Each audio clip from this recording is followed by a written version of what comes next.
Topic po natin, diabetes. Maganda po topic natin. Meron dito mga bagay na hindi nyo pa alam. Baka dito nyo lang maririnig sa atin. So una, didiscuss ko yung mga 14 na hindi dapat gawin kung kayo ay may diabetes, kung kayo ay umiinom ng gamot sa diabetes. Marami nagkakamali dito eh. O, tingnan natin yung mga bawal gawin, quote-unquote. Number 1, pinapalitan yung gamot o dinidelay yung gamot. Minsan, ganyan yung mga diabetic, sasabihin nila, hindi ko na lang iinumin yung gamot ko ngayon o next time ko na lang iinumin, hindi po pwede. Kasi pag may diabetes kayo, unstable yung blood sugar eh. Kailangan pag ang dose nyo 2 times a day, 2 times a day. Pag 3 times a day, 3 times a day. Tulad ng metformin, kailangan sinasabay sa pagkain. Okay, pag sinabi sinasabay sa pagkain, sabay sa pagkain. Hindi siya after meals, hindi rin siya before meals na mas matagal. So, do not skip or delay your dose. Number 2 na bawal gawin, self-adjustment of medicines. May mga pasyente binabago, tinataas yung dose, binababa yung dose. Minsan pati insulin, tinataas yung dose, binababa. Kung hindi kasi doktor, mahirap eh. Oo, mahirap i-adjust yung dose base lang sa nakikita yung number eh. Hindi po ganun kadali. Kaya pinakamaganda, tanong niyo na lang sa doktor niyo kung itataas ba gamot o ibababa. Mahirap yung sariling adjustment. Palagay natin, naka-insulin kayo. Tapos ang mataas na blood sugar nyo sa gabi. O sabi nyo, mataas yung blood sugar ko sa gabi, so adjust ko sa gabi. Actually, mali po yun eh. Dapat pag yung sa gabi mataas, ang ina-adjust yung sa umaga. May mga timing pa kasi yun. Hindi ganun kadali. Gaano ba kahaba yung epekto ng insulin. Minsan yung gabi, sa umaga pala i-adjust. So hindi po ganun kadali. Do not self-adjust. Itanong sa doktor. Number 3, pagkakamali ng mga may diabetes, nakakalimutan dalhin yung mga gamit nila. Kung nagta-travel sila, nakalimutan yung pang blood sugar, pang insulin, yung gamot. Delikado, paano kung maipit kayo sa ibang lugar. Number 4, ayaw magpa-check up. 1 taon, 2 taon, walang check up, hindi po pwede. Pag diabetes, at least siguro every 6 months o every 3 or 4 months may check up para ma-monitor yung blood sugar level. Hindi pwede hindi naka-monitor. Sasabihin, blood sugar? Hindi ko na chinek nung 1 taon pa eh. Nagbabago-bago po yun. Bawat buwan nagbabago yun. Base sa kondisyon ng katawan, sa edad. So, kailangan may check yung blood sugar nyo. Number 5, ito. Hindi binabantayan yung mga high blood sugar symptoms. Ibig sabihin, alam mo na may sintomas ka, pero binabaliwala mo. Ibig sabihin, namamanhid na yung kamay, namamanhid na yung paa, hindi na maganda daloy ng dugo, namamayat na, o ihi ng ihi, nilalanggam na yung ihi, hindi pinapansin. Hindi po pwede. Kasi kung may high blood sugar symptoms, ibig sabihin, kulang na yung dose mo. Kulang na. Okay, kaya ina-adjust. Ang problema nga kasi, yung katawan natin, yung pancreas nyo, yung lapay, hindi na kaya mag-adjust mag-isa. Kaya kailangan tayo na mag-adjust. Paano nga nasira na yung lapay eh. Kaya hindi na gumagawa ng insulin. Kaya pagkain nyo ng marami, tataas. Pag kulang ang kain, pwede bumaba. Number 6, dahil nga hindi nyo chinecheck yung blood sugar, number 6, hindi mo rin alam kung bagsak na yung blood sugar. Hypoglycemia symptoms. Yun din naman ang problema. Pag sumobra naman diet, sumobra naman exercise, bagsak naman ang blood sugar. Pag hindi kumain, bagsak na naman. Kaya dapat alam mo yung sintomas ng high sugar. Feeling ko high sugar ako. Actually, yung high sugar nga, minsan mas walang sintomas eh. Kahit 300, 400, parang okay lang sa kanila. Pero ang low blood sugar, malalaman mo agad. Nanginginig, parang matutumba, pinapawisan, nahihilo, irritable, parang hihimatayin. Yan, low blood sugar yon. Okay, bakit na low blood sugar? Bumaba yung sugar mo, hindi ka kumain, o, 'di ba? Depende 'yon sa gamot mo. Okay? Number 7, ito malaking pagkakamali ito. Turo to ng kaibigan kong vascular surgeon. Number 7, marami daw sa Pilipinas diabetic, may sugat ang paa. Yan ang parang number 1 na marami sa Pilipinas. Maraming diabetic kasi nga mataas ang blood sugar, hindi chine-check, hindi pinapansin. Magugulat na lang, sugat-sugat na yung paa, namamanhid yung paa, madalas yung mga ugat, artery sa paa nasisira, at maraming napuputol ang paa. Infeksyon, napuputol ang paa dahil sa nerve problem doon sa paa. Hindi lang nerve, pati yung artery, nagkaka-ulcer. Kaya nga dapat ang diabetic, chine-check lagi ang paa. Kung may maliit na sugat, ingatan na. Hindi na pwede nagpapaa sa bahay. Dapat laging naka-rubber shoes, stable, lalo na yung kuko. Yung kuko, dapat tamang-tama lang yung gupit. Kasi pag namali ng gupit, may ingrown toenail. Number 8, ito, kwento rin ng kaibigan kong doktor, si Dr. Rory Go. Magaling na ophthalmologist siya. Sa Chinese dyan, si Dr. Rory, classmate ko yan. Sabi ni Dr. Rory, very common daw, sabi niya, Willie, very common ang diabetic retinopathy. Halos yan daw yung parang marami siya nakikita. Diabetes, pag may diabetes, yun na nga, binabantayan yung paa, binabantayan yung kamay, yung sugar, binabantayan, pero yung mata, hindi chine-check. Pagpunta sa kanya, bilang ophthalmologist, malapit na mabulag. Diabetic retinopathy. Ang nangyayari daw po, retinal detachment. Ano ang sintomas? Ito yung secret eh. Sabi ko, ano sintomas yan para maagapan? Una-una, pag blood sugar mo mataas. Second, yung linaw ng mata mo, pag nagbabasa ka, may araw malinaw, may araw malabo. O lumabo, bakit kaya? Mamaya ay luminaw naman, siguro okay na ako. Lumabo, luminaw. Yung pala ang symptom ng retinal detachment. Nagdi-detach na siya. So, bakit nagdi-detach? Pag diabetic retinopathy, gumagawa ng bagong ugat sa mata. Yung bagong ugat, para siyang maraming fiber na ugat, hinihila niya yung retina. Hinihila. Pag hila, lumalabas. Pag na-detach, nabubulag. May nabubulag dito. So, kailangan to ng ophthalmologist na inaayos. Kailangan aayusin. Maganda prevention. Ano prevention? Control yung blood sugar. Number 9, bawal gawin ng diabetic. Ito kasalanan ng maraming diabetic. Overeating. Sobra kain. Dahil nga may diabetes ka, tapos meron kang gamot na iniinom, dapat ang kain mo pare-pareho. Sa umaga, pareho ang dami. Kuyari, dalawang pandesal sa umaga. Tanghali, 1 cup rice, ulam. Gabi, 1 cup, merienda, ganito karami. So, dapat pare-pareho araw-araw. Boring nga boring. So, hindi pwede, ayoko mag-breakfast ngayon. Kakain na lang ako ng marami mamayang tanghali, mamayang gabi. Hindi nga po pwede kasi nga diabetic na nga Ibig sabihin, hindi na kaya ng katawan i-control yung blood sugar. Pag kumain ka na marami, tataas. Hindi ka kumain, babagsak. So, hindi na pwede mga overeating. Kasi magloloko na yung sugar mo, magkakasintomas ka. Number 10, bukod sa overeating, bawal din yung irregular eating. Ibig sabihin, minsan, diet ng diet. Okay mag-diet, kaya lang, pag binigla mo yung diet, paano yung gamot mo? Nakainom ka pa rin ng gamot, so baka bumagsak blood sugar mo. Diabetic, gusto mo mag-midnight snack. O paano yan? Matutulog ka na ng alas 12, nagutom ka, kakain ka pa ng pizza. So nagulo na naman yung blood sugar mo. O minsan, ayaw mo mag-breakfast, nagulo na naman.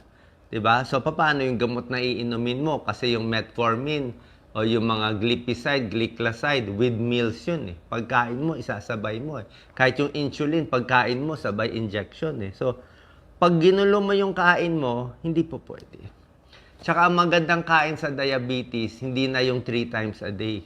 Medyo hahatiin mo na. Medyo 5 times a day, pero mas konti. Breakfast, konti lang, tama-tama. Pwede ka 10 o'clock, isang apple. Apple, maganda. Apple and pears, tanghali. Tapos sa hapon, may maliit na merienda. Tapos sa gabi, nakahiwalay-hiwalay. para yung blood sugar mo hindi masyado magloko. Mamaya tuturo ko bakit delikado ang pagloloko ng blood sugar pag hindi nyo to sinusunod. Sabihin mo, Doc, ang stricto naman konting taas lang ng sugar ko. Maraming ganyang pasyente, konting taas lang naman baliwala yan, konting taas. Mamaya papakita ko sa inyo bakit ang konting taas ng sugar ay delikado din. Yan, turo yan ng mga endocrinologists. Number 11, puro unhealthy foods. Puro carbohydrates.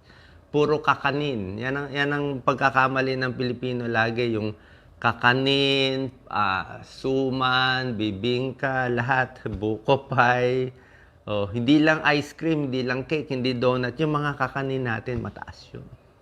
Tsaka may mga prutas na, ito rin, malaking pagkakamali ng diabetics. Yung prutas, isip nila pag prutas, okay. Maraming prutas ang medyo dapat talaga bawasan sa diabetes.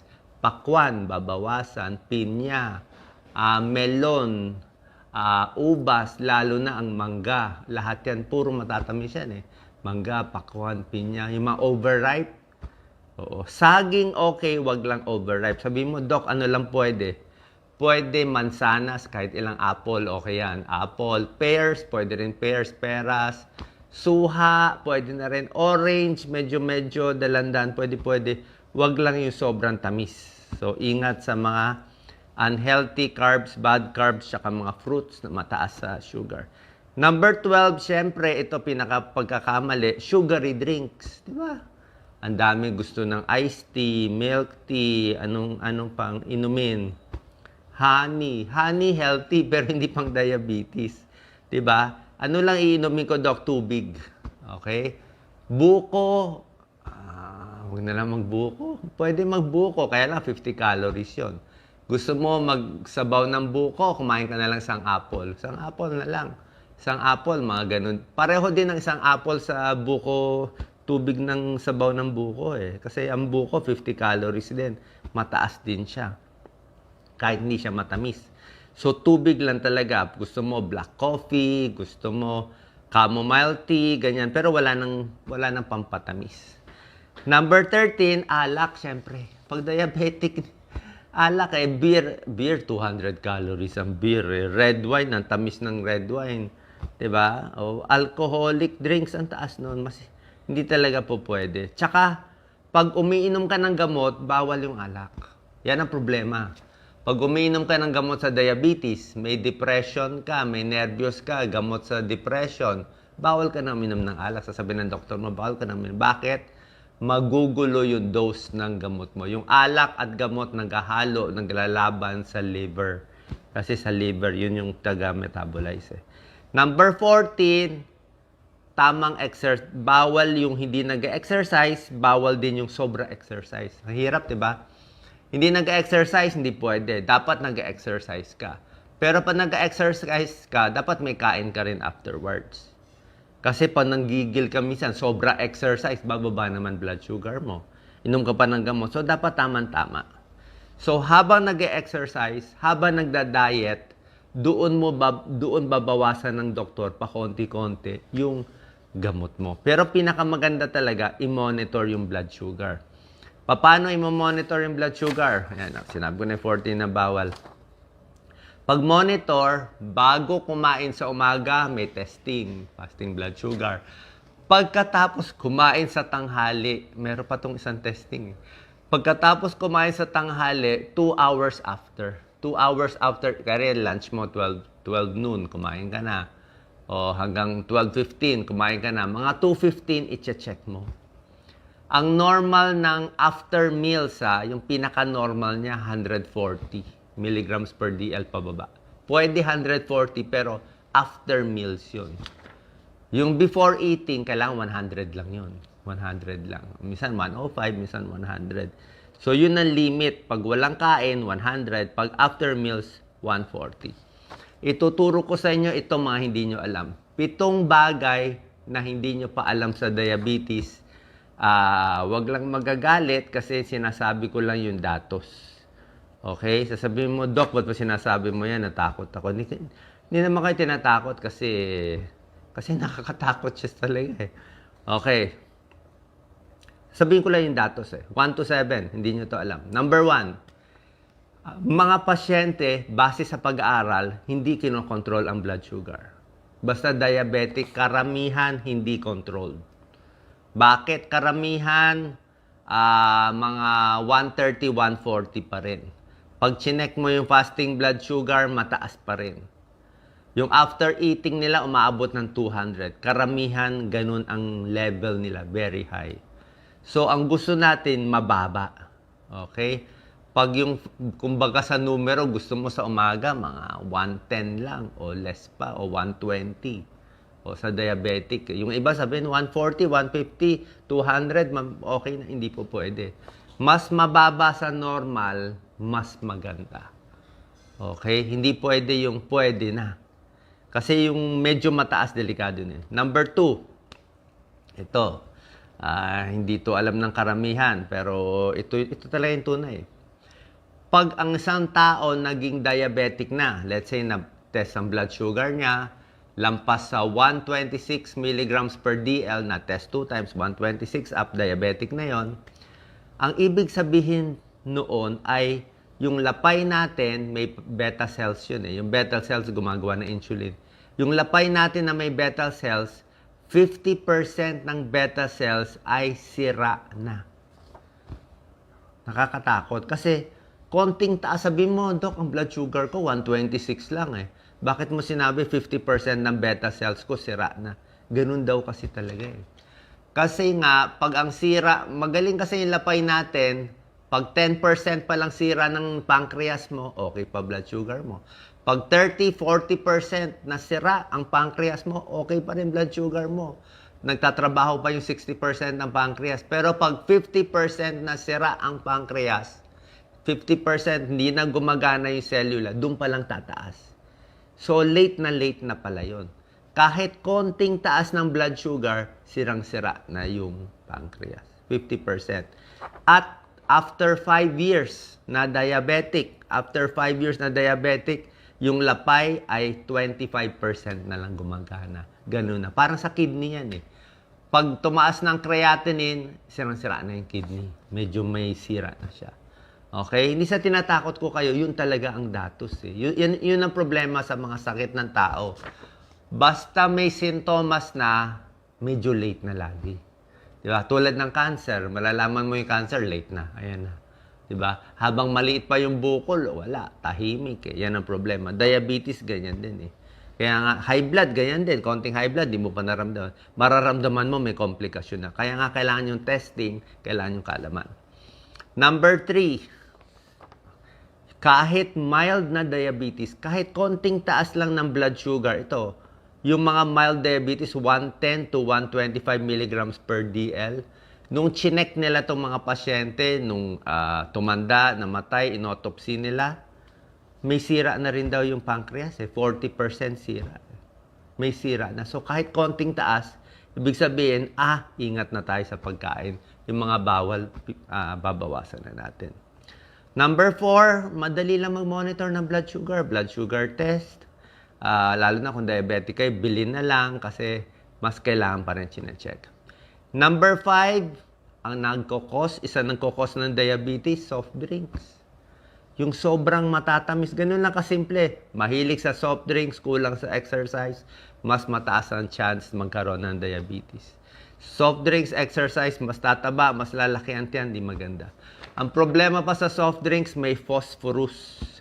Yung mga dark color, siyempre hindi ko babanggitin yung brand. Basta dark, may phosphorus. Pag sobra dami, pag konti-konti naman, di masama. Pero, kung gusto nyo tubig na lang, di ba? Hindi ko naman sinasabi, let's say, nag-basketball ka, nag-soft drinks ka, isa. Pwede naman, paminsan-minsan. Pero kung araw-araw, 1 litrong soft drinks, ibang usapan na yun. Magiging diabetic talaga. Kahit diet soft drinks, ulitin ko, may bagong pag-aaral tayo, kahit diet soft drinks, hindi rin maganda. In the end, nakakasira din. Number 6, pinakamagandang test, hindi lang yung fasting blood sugar. Ito hindi alam. Ang pinakamagandang test sa diabetes ay yung hemoglobin A1C. Okay, tanong nyo to sa doktor nyo, punta kayo sa laboratory. Doc, papacheck ko ba fasting blood sugar? Kung gusto nyo mas sigurado, hemoglobin A1C ang ipacheck nyo. Kasi ang lalabas dyan, blood sugar nyo for 3 months. Kasi nasa red blood cell yun eh. Ang buhay ng red blood cell natin, 3 months.